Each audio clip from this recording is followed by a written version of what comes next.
When Fiona and Neil Dunn were unable to have a family of their own, they felt that adoption would be the best way forward. If you struggle to have children, when you finally do get that family you've always dreamed of, there can be an expectation that now it will be a case of all living happily ever after.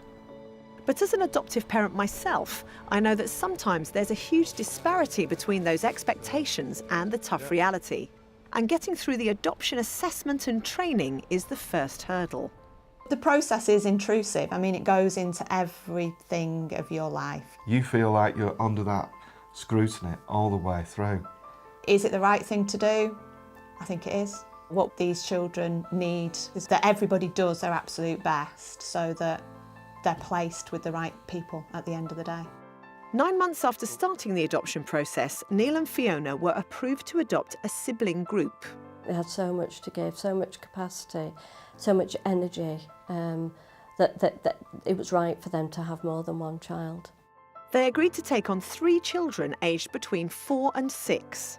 And that's not babies, that means they've come with a history. Yeah, we were already the 4th carers for these children.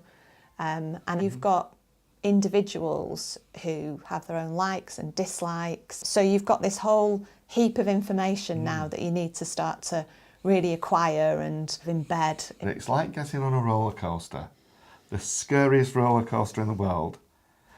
You get on, but you can't get off.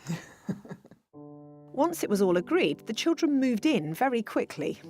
They were just ready for it, they were willing, and they just kind of sucked it up. You really began to feel that we were a family. But the impact of having their lives turned upside down started to affect Fiona. Neil is fully committed, dives in both feet, and he was saying things to the children like, "I love you," and all that sort of thing.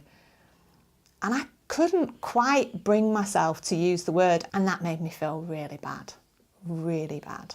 This was nothing to do with the children at all. This was about how I felt and how I didn't feel I was good enough. On the surface, nobody knew, but I didn't feel I was as there in terms of the emotional attachment at that point.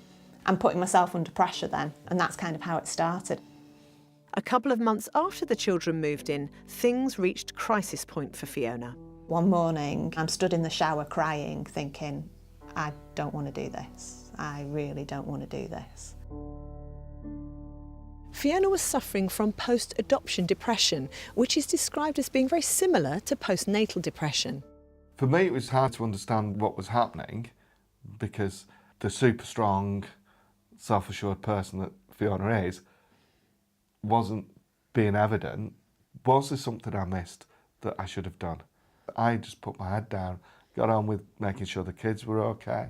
Fearing that the adoption might fail, Fiona knew she had to seek outside help. She was very honest, and she said she was struggling to bond with the children, that at times it was hard to like them. And that isn't unusual. I think adopters can put themselves under huge pressure to be super parents and to get everything right all the time and to love these children the moment they walk in the door. But effectively, they're still little strangers, and it is a difficult job. With counselling, as well as strong support from both Dish and her GP, Fiona started to recover from her depression. Our social worker says my turning point was when I said to her that I wanted to go to school and take a teacher's head off for disrespecting my youngest daughter. How dare you do that to my child? You suddenly realise I've just said my child, and actually the feelings were starting to grow. I could say, you know, Nanai, I love you.